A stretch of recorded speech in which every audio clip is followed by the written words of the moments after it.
A'udzu billahi minasy syaithanir rajim. Bismillahirrahmanirrahim. Alhamdulillah, bersyukur kita kehadirat Allah Subhanahu wa taala. Dialah Allah sebagai ilah kita, sebagai Rabb kita yang telah menciptakan kita dan telah memberikan banyak kebaikan kepada kita, banyak menjadi hamba muslim yang merupakan modal utama keselamatan kita ketika kita nanti di akhirat, modal keislaman kita yang meskipun kita memiliki keimanan hanya sebesar biji sawi atau dzarrah ya, akan memberikan kemanfaatan ketika kita nanti di akhirat, apalagi bisa lebih daripada itu. Dan kenikmatan Islam merupakan kenikmatan tertinggi ketika kita kembali kepada Allah ya.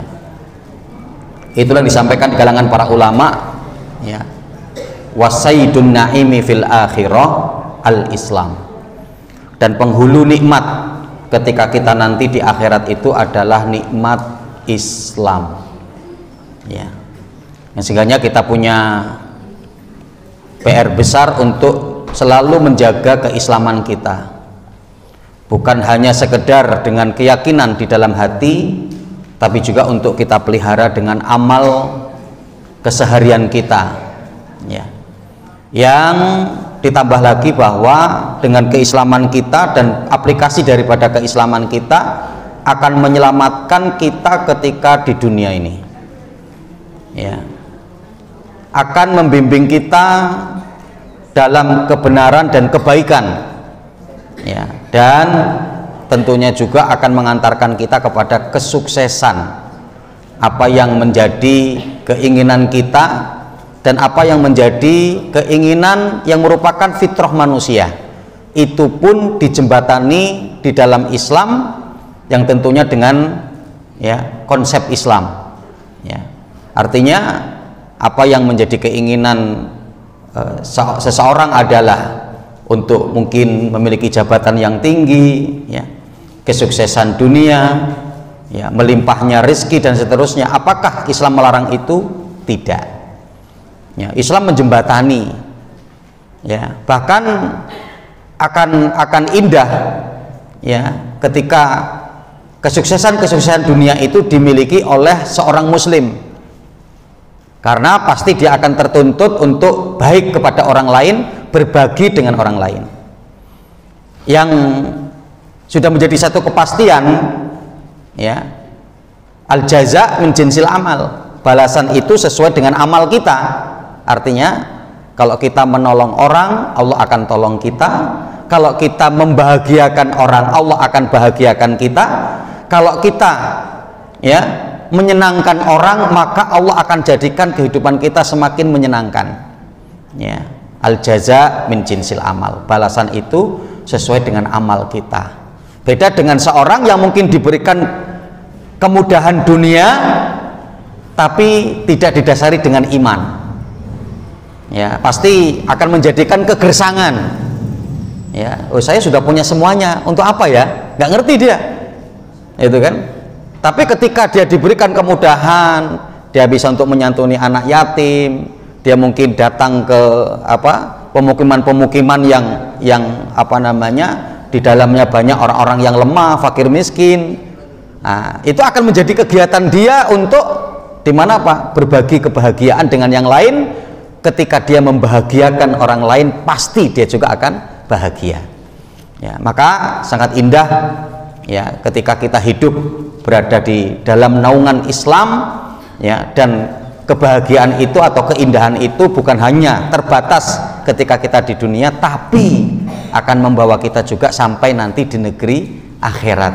Karena itulah yang menjadi harapan kita, yaitu apa? Sa'idun fid dunya wa sa'idun fil akhirah.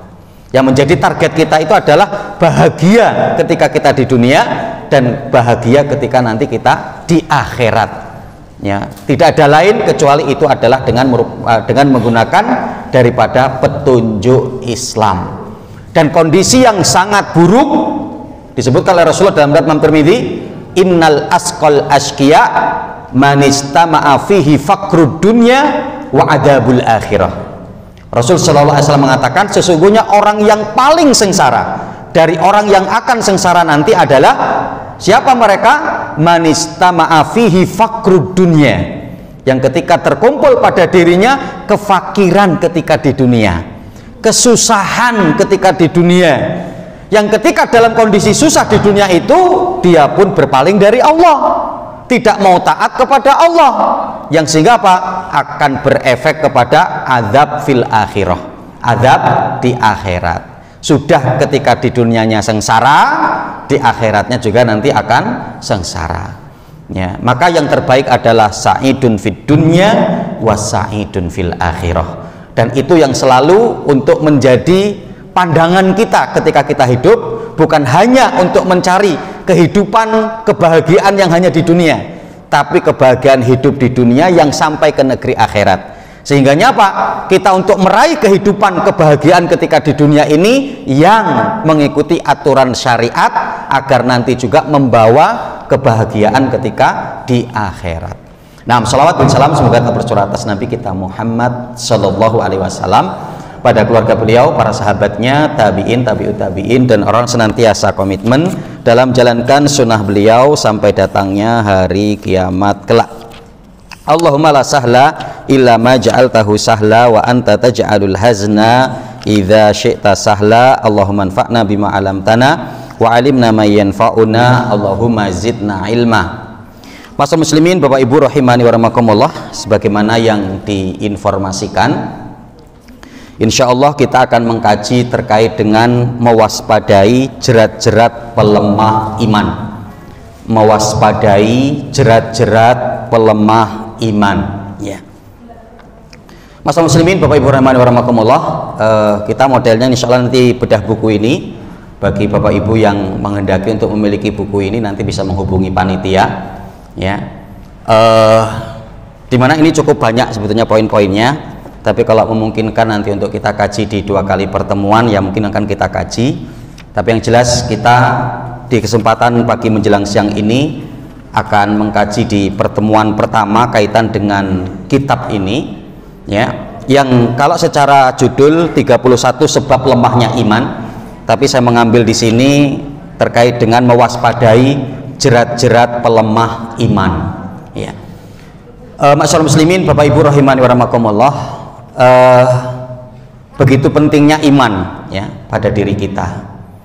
Ya, iman adalah hal yang sangat berharga, ya, karena nanti seorang itu akan sebaik mana amalnya, sesungguh-sungguh apa amalnya, tergantung iman, ya. Yang kita bisa menandai seorang itu ketika lemah dalam amal disebabkan juga karena lemah dalam iman, gitu kan. Lemah dalam amal itu disebabkan juga karena lemah di dalam keimanannya, ya. Kita nanti mendapati, ya, di kalangan para sahabat Nabi yang mereka sangat perhatian betul terhadap keimanan. Banyak dilakukan di kalangan para sahabat Nabi, seperti sahabat Mu'adz bin Jabal, ya, kemudian sahabat Abu Hurairah, kemudian Abdullah bin Mas'ud, dan para sahabat yang lain, yang kalau mereka bertemu dengan sahabatnya yang lain, dengan mereka banyak mengatakan apa? Hayya bina najlis sa'atan nu'minu billah, ya. Dimana apa? Mereka mengatakan, ayo mari kita sejenak duduk, ya, untuk memperbaiki iman, ya. Jadi hayya bina najlis ma'an, ya, najlis ma'ana sa'atan nu'minu billah, ayo kita duduk-duduk sebentar untuk menambah iman. Itu jadi kalau mereka ketemu itu begitu. Di antara dari kalangan para sahabat Nabi, saking apa? Mereka memiliki perhatian terhadap iman, ya. Begitu juga apa? Rasul sudah mengingatkan kita di dalam riwayat Tirmidzi, di dalam riwayat Muslim. Rasul mengatakan apa? Innal imana fi jawfi ahadikum yuhlaku kama yuhlaku thawb. Fas'alullah an yujaddida imanakum. Rasul Shallallahu Alaihi Wasallam mengatakan sesungguhnya keimanan yang ada dalam hati kalian itu dapat usang sebagaimana usangnya pakaian. Ya, sebagaimana usangnya pakaian. Kita bisa paham ya, kadang pakaian itu dipakai ataupun nggak dipakai juga usang, gitu kan? Dia akan bisa lapuk, dia bisa akan rusak. Ya, yang sehingganya Pak Rasul Shallallahu Alaihi Wasallam mengingatkan kita, iman itu bisa lapuk, iman itu bisa rusak. Ya, maka Rasulullah mengatakan, fas'alullah an yujaddida imanakum. Banyak-banyaklah kamu meminta kepada Allah agar Allah memperbaiki iman kalian. Ya, nanti diantaranya para sahabat itu kan gitu ya, Bapak Ibu. Para sahabat itu luar biasa ya. Jadi antusiasnya dengan ilmu, perhatiannya dengan ilmu gitu. Yang sehingganya ketika mendapati hal seperti itu, para sahabat itu nggak tinggal diem, langsung. Bagaimana cara kami untuk memperbaiki iman ya Rasulullah? Kan gitu ya. Kaifa nujadidu imanana? Ya Rasulullah, bagaimana cara kami untuk memperbaiki iman agar iman ini nggak usang di dalam hati kami ini sebagaimana pakaian yang usang sebagaimana yang engkau sampaikan? Apa kata Rasulullah? Rasul kemudian mengatakan, aktsiru biqauli la ilaha illallah. Perbanyaklah olehmu untuk mengucapkan la ilaha illallah. Baik itu untuk selalu kita ucapkan, kita zikirkan dalam hati kita maupun lisan kita. Selain itu juga apa? Untuk kita memahami tentang kalimat la ilaha illallah dan kita berkomitmen di atas kalimat la ilaha illallah. Yang karena kan apa? Di semua aktivitas kita itu nggak bisa dipisahkan dengan kalimat la ilaha illallah. Termasuk aktivitas kita saat ini, kita sedang menjaga kalimat la ilaha illallah kita. Kenapa? Karena kita diperintahkan oleh Allah untuk bertolabul ilmi, dan kita sadar betul masih kurangnya kita terhadap ilmu ini, agar kita memiliki ilmu, memiliki pemahaman, memiliki pengetahuan yang setidaknya kita diingatkan kembali pada kebaikan-kebaikan ketika kita berada di dalam majelis ilmu. Artinya kan seperti itu ya. Nah, karena kaum muslimin rahimani wa rahimakumullah ya. Jadi bukan hanya sekedar ya untuk memperbaiki iman itu mengucapkan dengan lisan atau dalam hati kita la ilaha illallah, tapi bagaimana kita untuk memahami kalimat la ilaha illallah dan berkomitmen untuk selalu menjaga la ilaha illallah ya.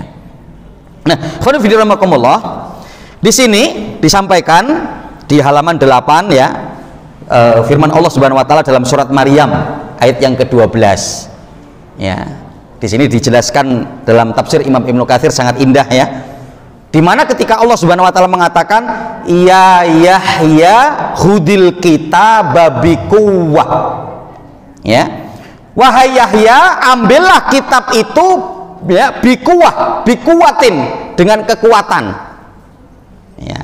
Apa yang dimaksudkan di sini ya, Imam Ibnu Katsir mengatakan artinya adalah ambillah hudil kitab ya. Kitab itu kan berarti Al-Quran ya, Al-Quran.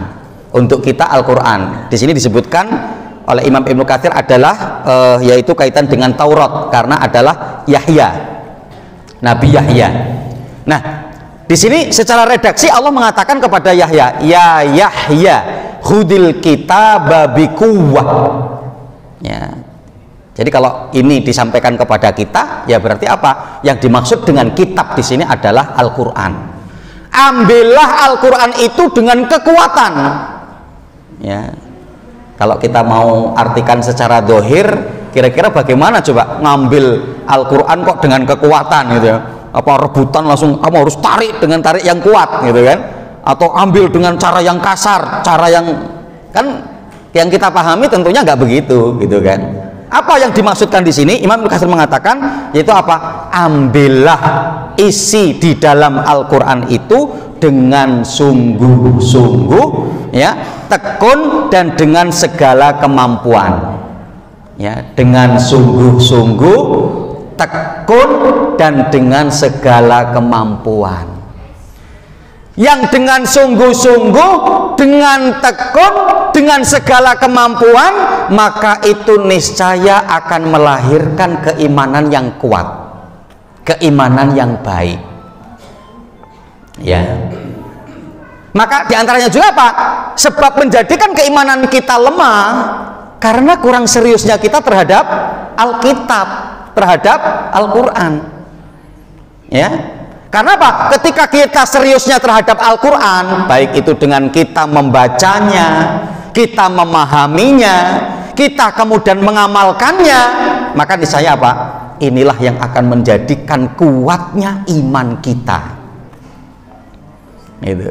Nah, jadi artinya apa? Perintah Allah Subhanahu wa Ta'ala terhadap Al-Quran, apa yang untuk kita lakukan, yaitu apa? Hudil bil quwwah. Hudil kitabah bil quwwah. Ambil Al-Quran itu dengan sungguh-sungguh. Yang dengan sungguh-sungguh itu upaya kita untuk menjadikan baiknya iman kita, kuatnya iman kita, tebalnya daripada iman kita, ya. Nah, selain nanti kita untuk memahami, ya, faktor-faktor yang dapat menguatkan iman, maka perlu juga kita untuk mengetahui lawannya yang dapat menjadikan lemahnya daripada iman kita. Atau nanti kita akan mendapati, ya, ketika pada poin-poin yang dapat menjadikan lemahnya iman kita, sebaliknya berarti apa? Untuk menguatkan iman.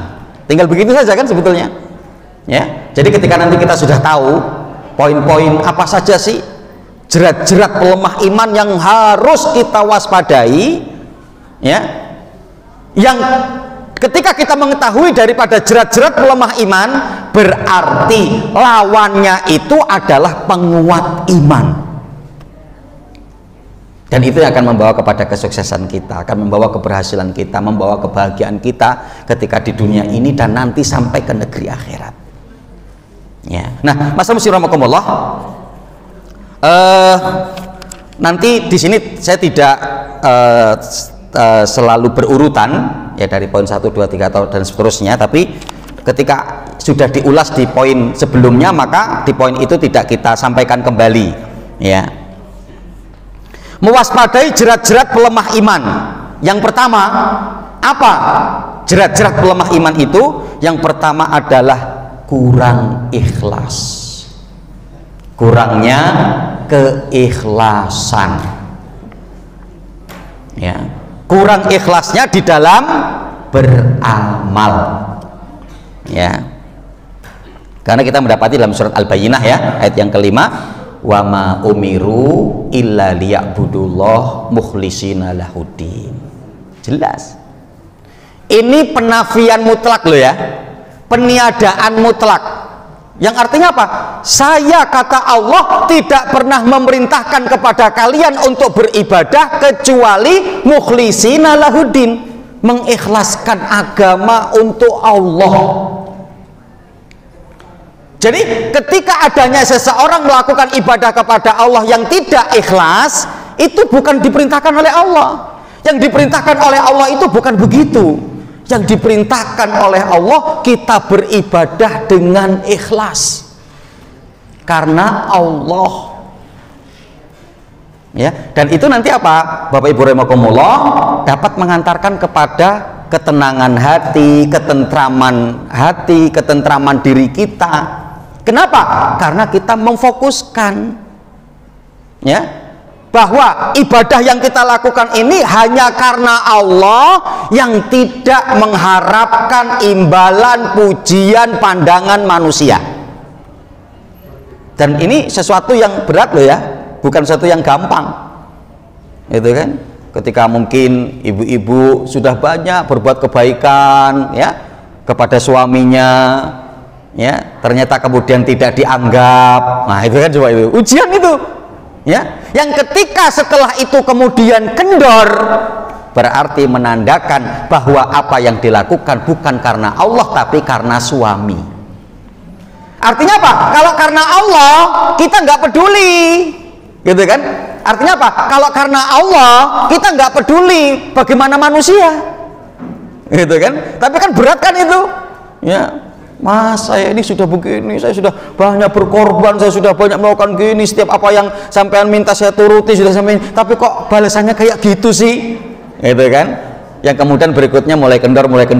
Nah itu, yang padahal apa? Ketika kita fokus kepada Allah, maka kita nggak akan melihat dia nanti mau bagaimana, ya terserah. Wong saya melakukan ini karena Allah, bukan karena dia, ya kan seperti itu. Ya, maka apa? Ini akan menjadi satu yang sangat indah, ya. Jadi Allah tidak pernah memerintahkan kepada kita untuk beribadah kecuali adalah mukhlishina lahuddin, mengikhlaskan agama ini hanya untuk Allah, ya. Jadi artinya karena Allah, tujuannya itu hanya satu, yaitu Allah Subhanahu wa taala, ya.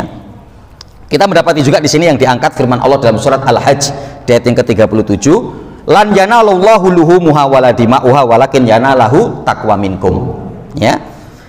Lan yanalullahu luhumuha wala dima'uha, Allah Subhanahu wa taala tidak memperhatikan terkait dengan kurbanmu, ya, terkait dengan darahnya maupun dagingnya, tapi yang akan dilihat oleh Allah itu adalah taqwa minkum, siapa di antara kalian yang paling bertakwa, ya. Jadi saya bisa berkurbannya ternyata dengan kambing yang harga sekian, kok ternyata harga kambingnya itu kecil, kurus, contoh mungkin begitu. Meskipun sudah masuk tahunnya boleh untuk dikurbankan, apakah kita akan berkurban, apakah tidak? Berkurbanlah. Loh, tapi saya malu. Loh, kamu berkurbannya karena siapa?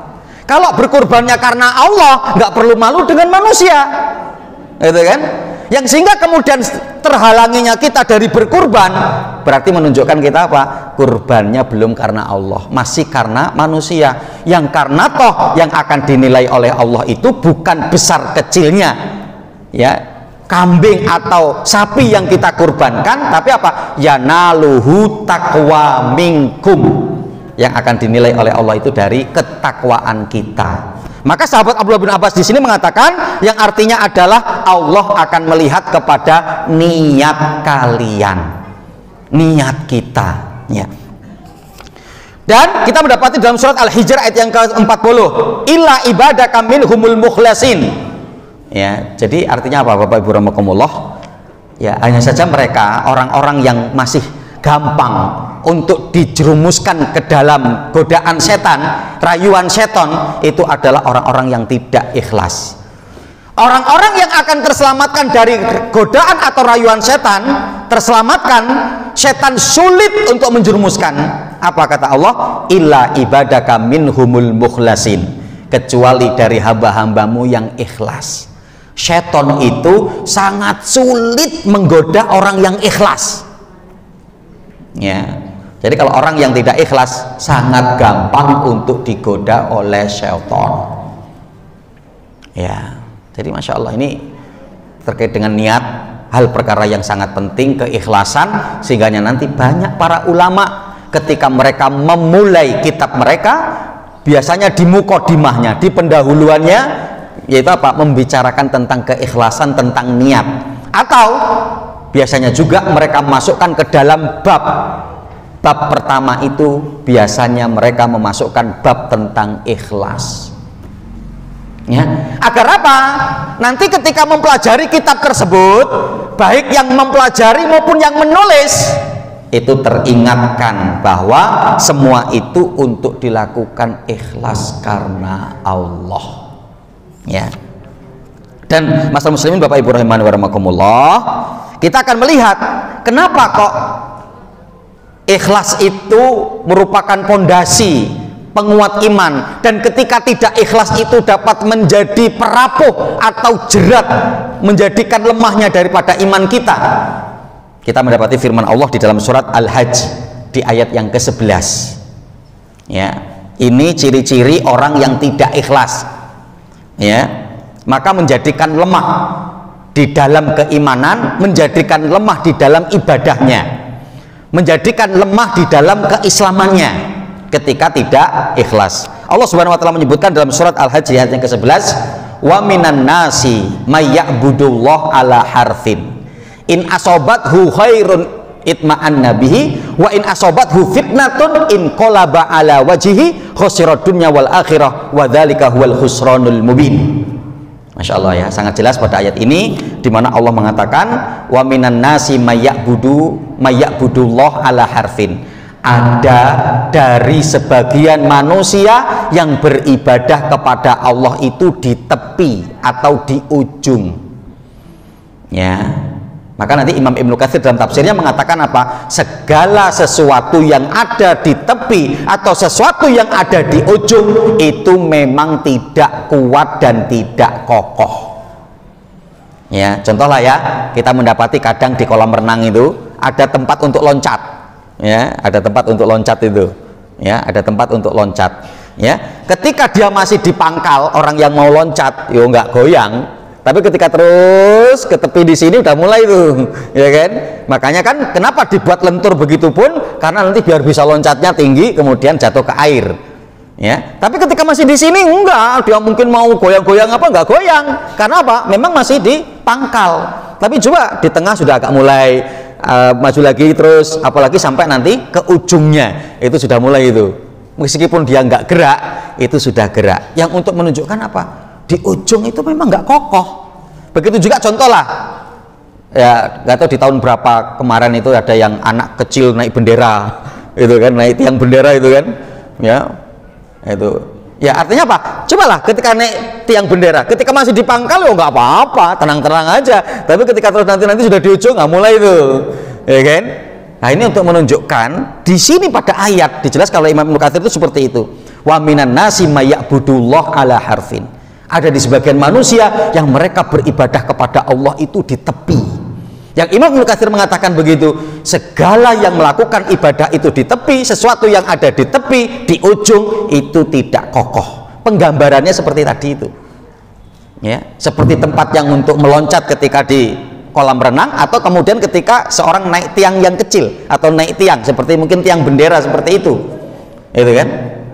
Nah, nanti dalam tafsir Imam Ibnu Katsir disebutkan terkait dengan sebab turun ayat ini, ya, sebab turun daripada ayat ini yaitu apa? Pada waktu ketika ada orang-orang Arab Badui, Arab-Arab perkampungan yang datang kepada Nabi Shallallahu Alaihi Wasallam dengan semangatnya mereka mengucapkan syahadat di hadapan Nabi. Ketika mereka pulang ke kampung-kampung mereka, kondisinya berbeda-beda. Ya, artinya apa? Keadaan untuk kehidupan dunia mereka. Ada yang ketika pulang dari berislam itu diberikan kesuburan tanah, sering hujan, ternaknya gemuk-gemuk, ternaknya kemudian pada melahirkan. Ya, maka mereka mengatakan hadza dinun hasan tamassaku biha. Mereka kemudian mengatakan, oh masya Allah, setelah kita berislam ternyata Allah mudahkan kehidupan dunia kita, yang sehingganya berarti agama yang dibawa oleh Muhammad ini adalah agama kebenaran, agama yang baik, maka pegang teguhlah.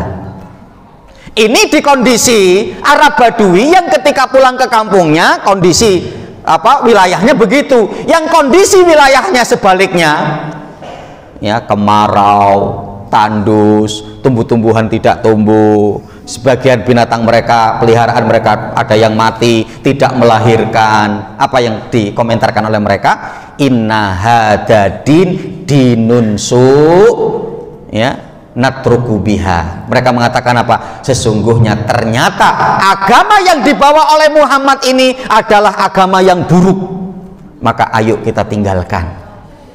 Yang berarti apa? Apa yang kemudian mendasari daripada keislaman mereka? Karena faktor dunia. Sehingganya apa? Tidak menjadikan kekokohan. Maka kemudian apa? Sahabat Abdullah bin Abbas kemudian mengatakan, kemudian dengan kondisi yang terjadi dulu pada masa Rasulullah terkait dengan orang-orang Arab Badui itu, Allah menurunkan ayat ini, wa minan nasi may ya'budullaha ala harfin. Ada sebagian manusia yang mereka beribadah kepada Allah itu di tepi. In asabathu khairun itma'anna bihi. Yaitu dengan ciri-ciri apa? Kalau mereka ketika dengan berislamnya mendapatkan kebaikan-kebaikan, kemudahan, maka dia semakin mantap dengan keislamannya. Ya, wa in asobathu fitnah, tapi ketika dia dalam berislamnya mendapatkan ujian, in qalaba ala wajhihi, dia berpaling ke belakang, membelakangi Islam, melepaskan keislaman mereka, khosirat dunya wal akhirah, itulah mereka orang yang rugi dunia akhirat, wadzalika huwal khusranul mubin, dan itu adalah dua kerugian yang sangat nyata. Ya, maka apa? Perlu keikhlasan. Hanya mengharap wajah Allah, hanya kemudian kita mengharapkan pahala di sisi Allah. Begitu juga kita semua, bapak-bapak, ibu-ibu. Kalau kemudian hijrahnya karena dunia, ya lemah. Berarti kan apa? Kurang ikhlas. Nggak ikhlas. Ya. Maka ketika contoh mungkin ya sudah lama membujang, usia sampai 30 kok belum dapat jodoh, ada teman yang ngomong, makanya hadir ke pengajian. Nah gitu kan, semangat dia hadir ke pengajian, temui ustadznya. Ustadz, ada nggak ya wanita yang solihah Ustadz untuk saya, umur saya sudah 30 tahun. Oh ya sabar ya, sampai 2 tahun 3 tahun dia ikut ngaji belum dapat juga. Alah sudahlah, ternyata di pengajian juga nggak bisa dapat jodoh. Dapat berpaling dia dari pengajian, dapat berpaling dia dari sunnah, dia kemudian berpaling dari hijrahnya. Kenapa?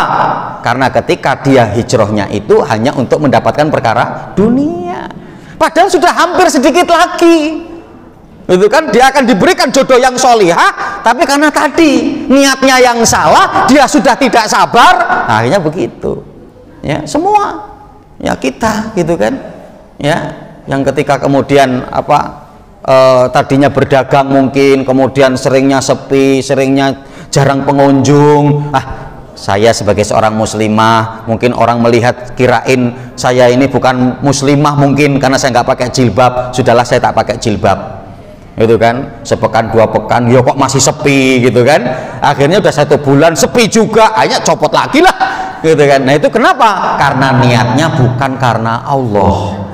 Ya, jadi kalau niatnya karena Allah kuat. Begitu juga dalam ibadah kita, dalam thalabul ilmi kita, dalam ketaatan kita. Kalau kita konsentrasinya mencari ridho Allah, kita bisa istiqomah, kuat keimanan kita. Maka yang pertama menjadi jerat-jerat pelemah iman kita adalah kurang ikhlasnya kita, atau bahkan hilangnya keikhlasan. Maka menjadi nasihat penting bagi kita di setiap aktivitas ibadah kita, mukhlisina lahudin, yang diperintahkan oleh Allah kita untuk mengikhlaskan agama kepada Allah Subhanahu wa ta'ala. Ini yang pertama. Yang kedua, ya, yang kedua menjadi penyebab jerat pelemah daripada iman, ya, itu adalah ya kecenderungan pada apa yang telah berlalu. Kecenderungan dengan apa yang telah berlalu. Ya. Pada apa-apa yang telah berlalu, pada perkara-perkara buruk yang dimana apa? Dia bertobat kepada Allah. Dia kembali kepada jalan Allah, dia kembali kepada ibadah kepada Allah, dia kembali kepada jalan kebenaran. Tapi ternyata apa? Dia masih banyak nengok juga ke masa lalunya. Ya, apalagi ditambah apa? Teman-teman masa lalunya masih disimpan. Teman-teman masa lalunya masih sering komunikasi. Masih kadang juga ya main-main ke tempat-tempat masa lalunya. Nah ini menjadi penyebab apa? Lemahnya iman kita. Itu apa? Kecenderungan kepada apa yang telah berlalu. Ya.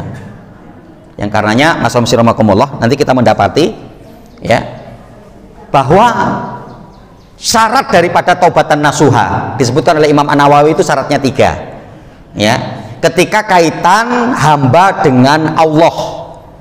Ketika nanti hamba dengan hamba ditambah 1. Ya, berarti 4. Kalau antara hamba dengan hamba, kalau hamba dengan Allah itu 3 syarat taubatan nasuha.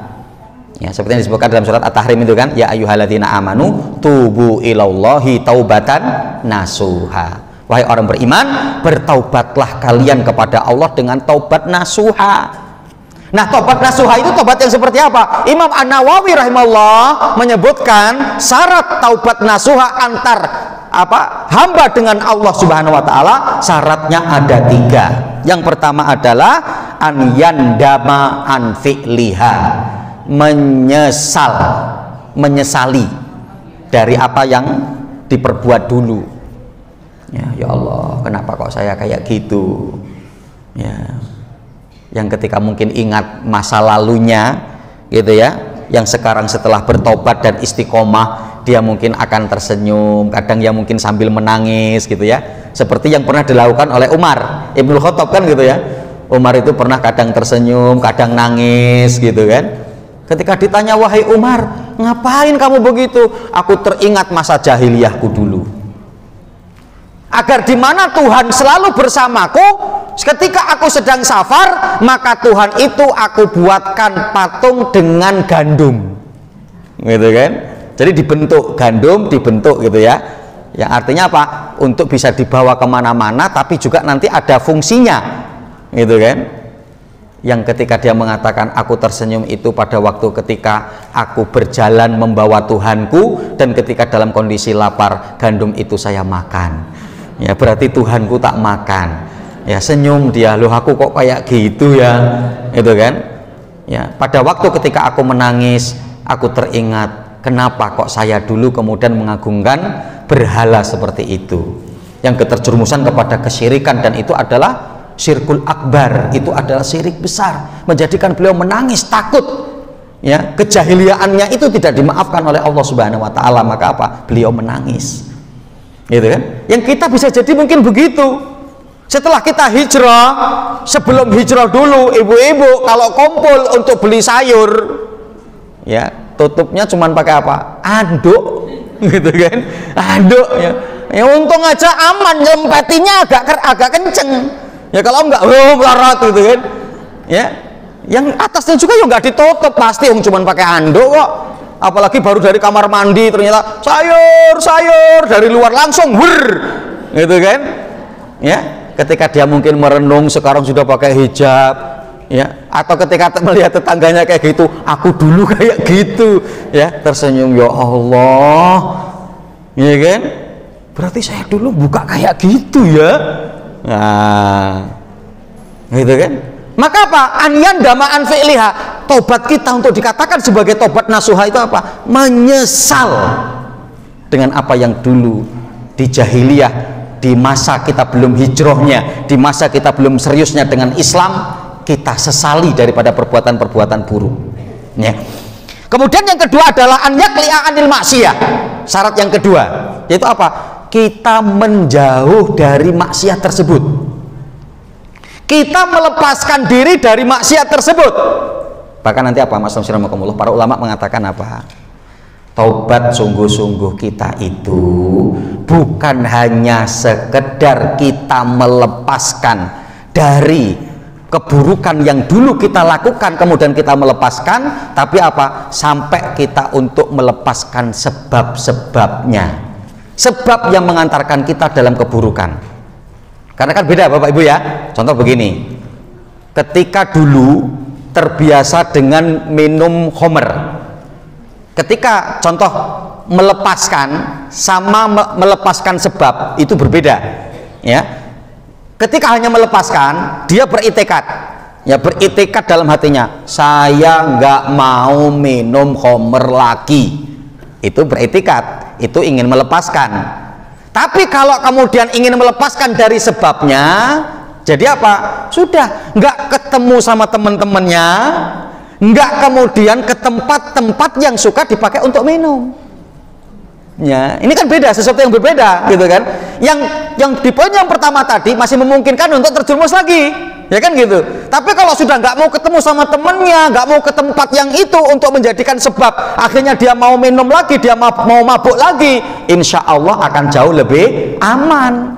Maka sebagaimana hadis dalam Imam Bukhari dan Muslim itu, yang ketika ada seseorang yang sudah membunuh 99, ketika dia datang kepada seorang yang ahli ibadah, udah ya ya abid, wahai ahlu ibadah, saya pernah membunuh 99 orang. Adakah pintu tobat untukku? Karena dia cuma bisanya ibadah, pendekatannya diri kepada Allah, nggak tahu ilmu.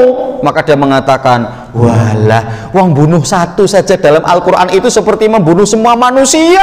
99, nggak ada. Ya, wah, preman kok digitukan. Akhirnya ahli ibadah ini dibunuh genep 100. Baru setelah itu datang kepada ulama, ahlul ilmu, dia mengatakan, ya ulama, saya sudah membunuh 100 orang, adakah pintu tobat untukmu? Wadah, selagi matahari belum terbit dari tempat terbenamnya, sebelum napasmu berada di tenggorokan, di kerongkongan, ya maka apa? Tobat untukmu terbuka lebar. Oh, seneng gitu kan? Waduh, alhamdulillah ini bener orang ini. Gitu kan? Tapi apa kata ulama itu? Tidak hanya sekedar itu, hijrahlah kamu dari tempatmu yang buruk dulu, yang kemudian kamu pergi ke tempat yang baik. Di sana ditunjukkan adanya tempat yang baik, kamu hijrah ke sana. Nah, kan berarti apa? An yakli'a anil maksiyah. Ya akhirnya kemudian apa? Dia menuju ke sana. Di tengah perjalanan meninggal dunia, jenazahnya menjadi rebutan malaikat rahmat dan malaikat laknat. Malaikat rahmat mengatakan, ini milikku, dia sudah bertaubat. Itu kan? Kata malaikat laknat, oh kata siapa?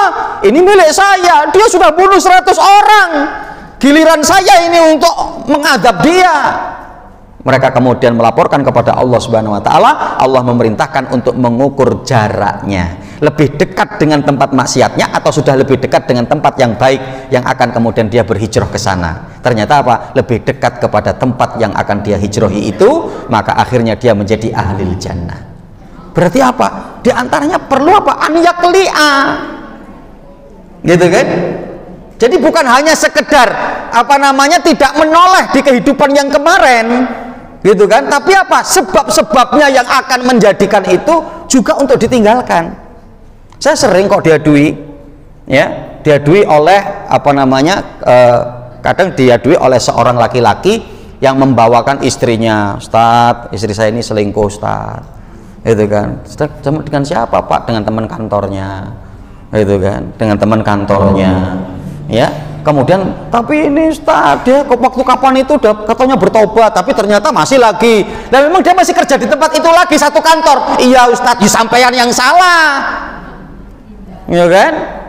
Ya harus dipindahkan. Kalau enggak ketemu lagi, iblis, setan, rayuannya luar biasa, pinter, halus untuk menjerumuskan kita dalam keburukan. Ya, nah jadi adanya untuk hal seperti itu ya, an yakli'a, kita untuk menjauh, meninggalkan dari perbuatan-perbuatan itu, gitu ya. Kemudian yang ketiga adalah an ya'zima an la ya'uda ilaiha abadan. Syarat ketiga tobat kita untuk menjadi tobat nasuha adalah di mana kita berazam keras untuk tidak kembali kepada perbuatan itu selama-lamanya. Azam itu dari hati loh ya, yang diiringi dengan usaha, itu namanya azam.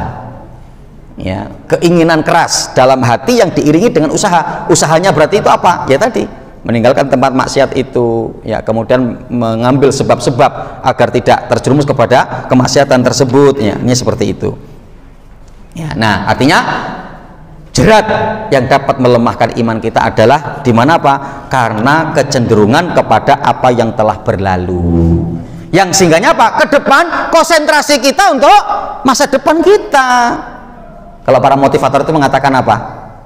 Ingatlah bahwa kaca mobil depan itu lebih lebar dari kaca spion. Yang untuk dimana apa? Lebih banyak kita untuk melihat ke depan, melihat ke spion yang arah belakang jarang-jarang. Gitu? Lah kita kalau mobil kemudian lihat ke spion terus nabrak orang, nombor gedung. Makanya apa? Kaca mobil depan itu lebih lebar daripada spion. Lah kalau spionnya juga lebarnya kayak kaca depan, ngerepoti orang, memenuhi jalan, artinya kan begitu. Maka apa? Semua kita punya masa lalu yang kemudian apa? Jangan berkonsentrasi untuk melihat masa lalu, tapi berkonsentrasinya melihat masa depan. Kaca mobil yang lebar itu ada di depan kita, bukan di belakang.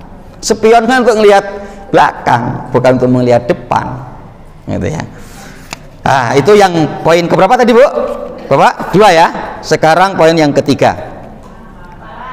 Hah? 3. Masa 5 malahan? Ya. Sekarang 3. Tadi itu 2. Ya, sekarang 3. Poin ketiga. Minimnya pendidikan mental. Minimnya pendidikan mental. Ya. Dan apa yang dimaksud dengan pendidikan mental ini? Pendidikan untuk menundukkan hawa nafsu. Ya, jadi mental itu artinya adalah nafsu. Ya, jadi minimnya pendidikan mental karena minimnya pendidikan untuk menundukkan hawa nafsunya. Ya, kenapa kok kita untuk minimnya pendidikan mental kok minim pendidikan mental untuk mendidik mental, mendidik nafsu? Kenapa? Pada diri kita semua ini ada nafsu, kan gitu ya. Karena kalau nggak ada nafsu juga malah masalah, ya kan? Nggak mau minum, makan, kemudian pengin pakaian baru, pengin rumah besar, itu kan karena ada nafsu kan. Kalau nggak ada nafsu, ya kayak mana? Berdoa, ya Allah, nafsuku dibuang sih ya Allah. Kalau dibuang beneran kayak mana coba nanti, ya kan? Ya. Istrinya dianggurkan, suaminya nganggur. Kalau nggak punya nafsu, piye coba itu kan? Ya. Jadi apa? Nafsu itu bukan dibuang tapi dikendalikan. Ya kan? Semua kita kan ada nafsu. Ya, wa nafsi wa masawaha fa alhamaha fujuraha wa taqwaha. Dan demi penciptaan nafsu yang disebutkan oleh Allah, yaitu apa? Kami ciptakan nafsu itu ada fujuraha wa taqwaha. Nafsu berpotensi untuk melakukan ketakwaan. Nah, tinggal sekarang yang mau mendominasi yang mana? Kan gitu kan? Kita kan melihat secara realita, ada orang yang mendominasi mengikuti nafsu buruknya, kan ada kan? Yang sholat nggak mau, ibadah nggak mau, gawenya semaunya sendiri, bahkan mungkin jelek-jelekkan orang, gawenya ngerusak barang orang, kan ada mungkin orang kayak gitu. Berarti apa? Fujurnya itu lebih besar daripada takwanya. Tapi ada orang yang apa? Takwanya lebih besar. Sangat minim dia mau berbuat keburukan, ya, sangat minim, ya. Yang kemudian saya tidak mengatakan tidak melakukan keburukan, karena apa? Kita tidak terjaga dari dosa, ya. Tapi di mana apa? Kita bisa mengontrol, yang sehingga apa? Ya, kita bisa mengendalikan daripada nafsu kita. Allah menyebutkan dalam surat Asy-Syams ayat yang ke-9 sampai ayat yang ke-10, qad aflaha man zakkaha wa qad khaba man dassaha. Ya, sungguh telah beruntunglah bagi orang yang menyucikan jiwanya, artinya yang bisa menundukkan hawa nafsunya. Wa qad khaba man dassaha, dan sungguh telah celaka bagi orang yang mengotori jiwanya. Artinya karena apa? Menuruti hawa nafsunya. Ya, pengen ini diikuti, begitu kan? Yang karena apa? Masalah muslim rahimakumullah, sahabat Abdullah bin Abbas mengatakan, tidaklah Allah ketika menyebutkan tentang hawa nafsu di dalam Al-Quran kecuali pasti mencelanya. Karena apa?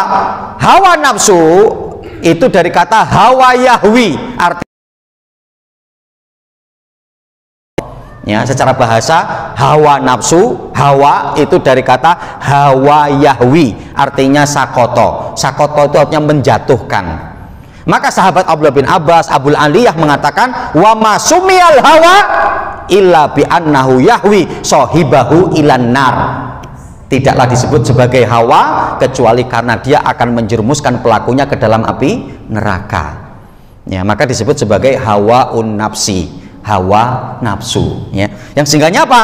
Ya, di sini kita adanya kewajiban untuk mengondisikan. Maka di sini disampaikan begini, jiwa manusia atau nafsu itu melepas tali kekangnya, maka binatang itu akan membuatmu kewalahan, ya gitu kan. Jadi ketika apa ya, tali kekangnya kita lepas, contoh mungkin sapi lah ya gitu ya, talinya kita lepas, waduh, kesulitan kita mau megangnya, kesulitan kita mau ngambilnya, gitu kan. Ibaratnya itu begitu, seperti nafsu kita. Kalau kita tidak kendalikan tadi loh maksudnya, tidak kita kekang, udah kemana-mana dia, ya, semaunya sendiri, merusak berbuat keburukan, berbuat maksiat, berbuat dosa kepada Allah, gitu ya. Begitu juga apa? Binatang itu ketika masih ada tali kekangnya, maka kamu akan lebih mudah untuk mengendalikan, kan gitu kan? Ya, dia mau kemana? Ayo, ya kan? Dia mau apa? Makan rumput orang? Ayo kamu, ya kan gitu kan? Jadi ada tali pengekangnya, ada tali pengontrolnya. Ya, itu diibaratkan seperti itu. Nah, di sini disebutkan pada bismillahirrahmanirrahim, di bawah ini akan disebutkan beberapa sarana yang dapat membantu Anda dalam mendidik jiwa Anda. Nah, itu pertama, kiatnya bersungguh-sungguhlah dalam melawan hawa nafsu. Kemudian yang kedua, menjaga sholat 5 waktu. Nah, menjaga sholat 5 waktu. Dan termasuk nanti spesialnya bagi para perempuan, Masya Allah, yang ketika Rasul menyampaikan udhuli jannah min ayyi abwabil jannah syi'ti, itu yang dikhususkan oleh Rasulullah pada konsentrasi amalan wajib. Amalan sunnah itu cuma tambahan. Saking gampangnya perempuan untuk masuk surga, masuklah kamu ke dalam surga melalui pintu mana saja yang kamu kehendaki. Di antaranya apa? Ya, man sholat, ya, khomsaha, yang menjaga sholat 5 waktunya, sholat wajib, ya. Loh Ustadz, di hadis itu gak disebutkan sholat rawatib, qiyamul lail, enggak, ya.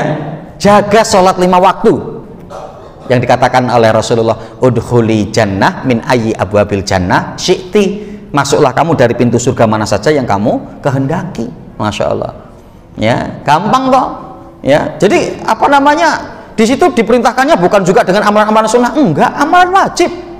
Amalan wajib selesai, beres, masuk surga, gitu kan, ya. Nah, ini yang pertama.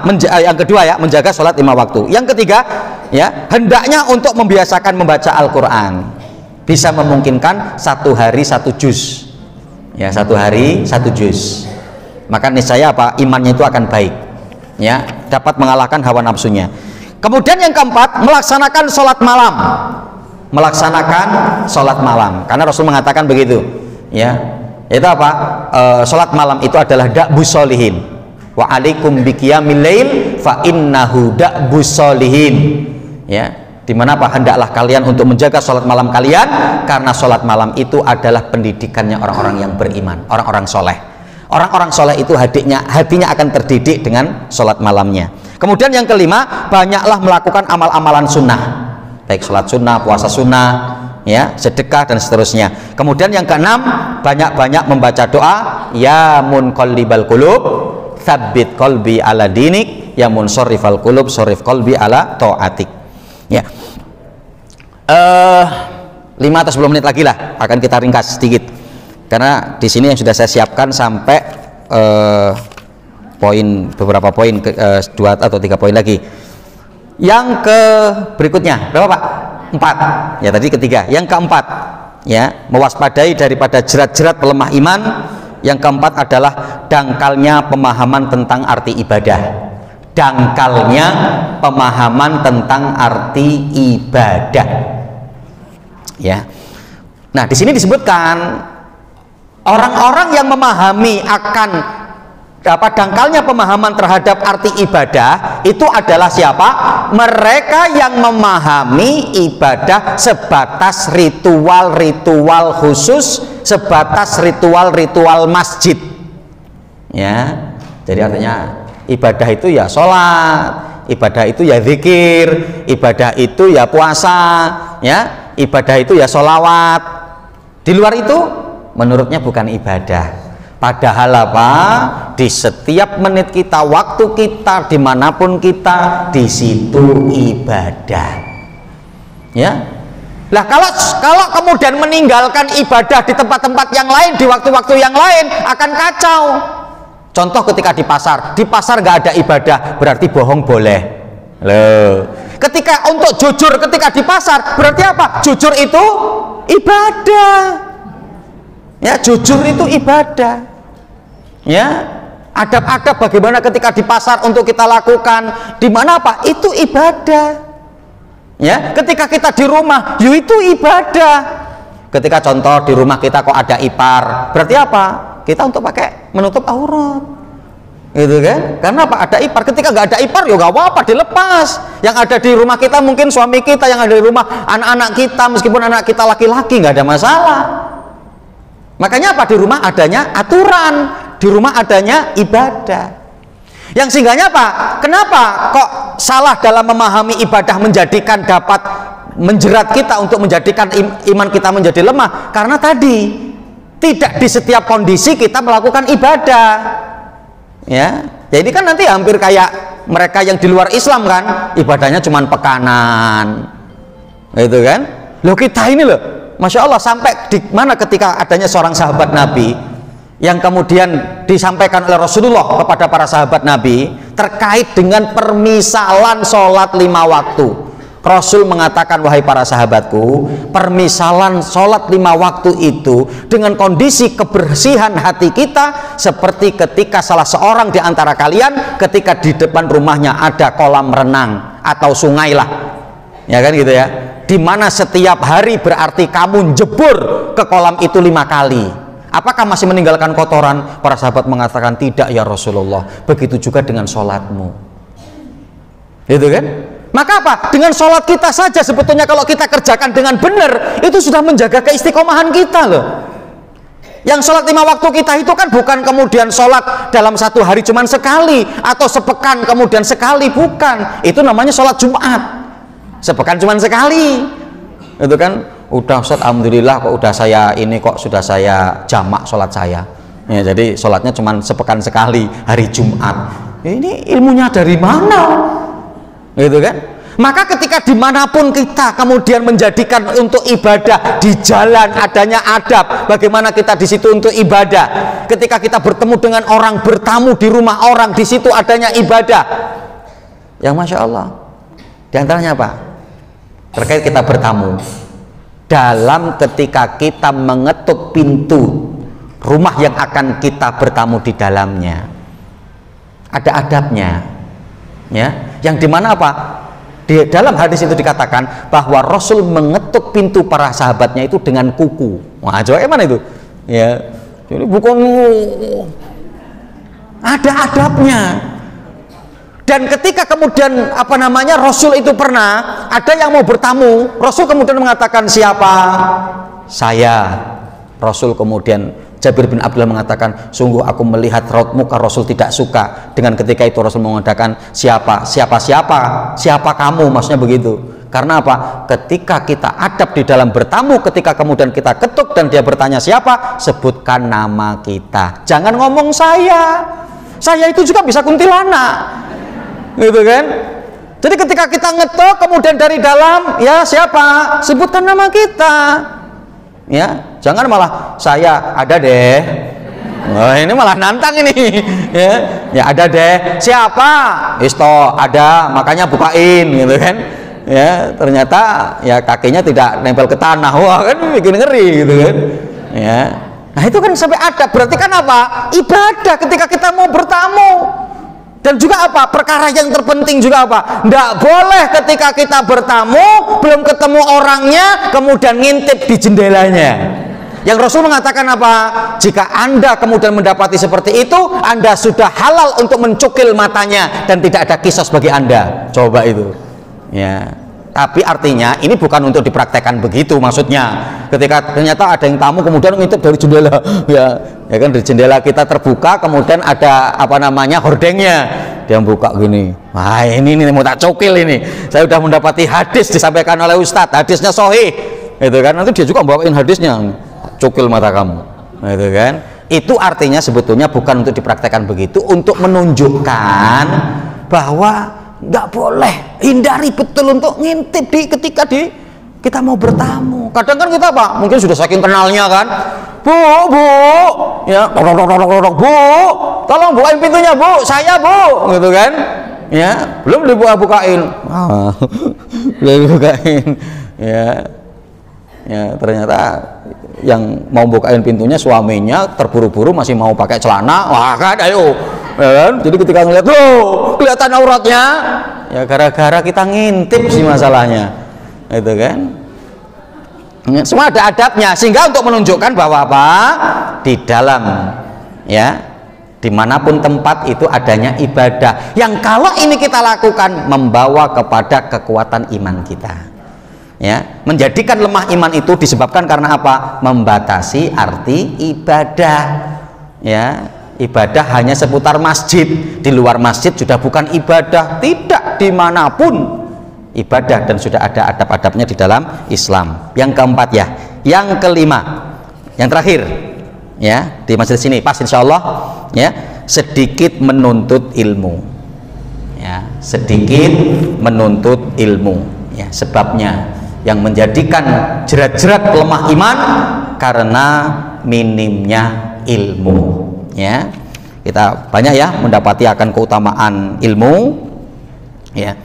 Di antaranya kita mendapati dalam surat Al-Mujadilah ayat yang ke-11, yarfa'illahu ladzina amanu minkum walladzina utul ilma darajat. Jadi derajat orang yang berilmu di atasnya orang-orang yang beriman. Kenapa? Karena orang yang berilmu itu pasti baik imannya. Orang yang beriman itu belum tentu keilmuannya baik. Ya, maka begitu. Bagaimana kita bisa untuk yang mendapatkan yang maksimal? Berarti apa? Memaksimalkan ilmu yang secara otomatis iman itu akan baik juga. Itu ya. Kita mendapati firman Allah di dalam surat Ali Imran ayat yang ke-18. Syahidallahu annahu la ilaha illa huwa wal malaikatu wa ulul ilmi qa'iman bil qist. La ilaha illallah wal azizul hakim. Allah mempersaksikan bahwa sesungguhnya tidak ada ilah kecuali Allah, dan begitu juga para malaikatnya dan orang yang berilmu. Ya, nah nanti di sini disebutkan oleh Imam Ibnu Qayyim Al-Jauziyah bentuk keistimewaan orang yang berilmu, di mana apa? Allah mengkhususkan mereka sebagai saksi atas keesaan Allah. Ya, ini keistimewaan pertama. Mengkhususkan mereka sebagai saksi atas keesaan Allah, orang yang berilmu itu. Yang kedua, mensejajarkan kesaksian mereka dengan kesaksian Allah. Masya Allah tadi ya. Syahidallah annahu la ilaha illallah wal malaikatu wa ulul ilmi qaimam bil qist. Ya, kemudian juga apa? Mensejajarkan dengan kesaksian para malaikat. Ya, ini keutamaan orang yang berilmu. Ya. Kenapa? Sebab ilmu itu menjadikan sebab konsisten terhadap Islam, dan ketika sedikitnya ilmu menjadikan sebab lemahnya konsisten seorang terhadap keimanan. Yang pertama, membawa seseorang pada pengetahuan, ya, karena sehingga apa? Imannya itu nanti akan semakin kuat, imannya akan semakin tebal ketika seorang itu berilmu. Karena apa? Membawa seseorang pada pengetahuan. Yang pertama, pengetahuan tentang Allah. Orang yang mengetahui tentang Allah, yang mengenal Allah, dia akan semakin kuat keimanannya. Ini seperti itu. Dari mana kita bisa mengenal Allah? Dari ilmu. Ya, maka apa? Hal yang terpenting diantaranya adalah di dalam kita bertolabul ilmi, pertama untuk menguatkan keimanan, menguatkan akidah. Dalilnya mana? Dalam surat Toha ayat yang ke-14. Innani anallah la ilaha illa ana fa'budni wa aqimis sholata li dzikri. Pada ayat ini Allah mengatakan agar hamba mengenal Allah terlebih dahulu. Innani anallah la ilaha illa ana, yang tidak ada ilah kecuali aku, kata Allah. Baru setelah hamba mengenal Allah, fa'budni, beribadalah kepadaku. Seorang untuk ibadahnya kuat kepada Allah harus mengenal Allah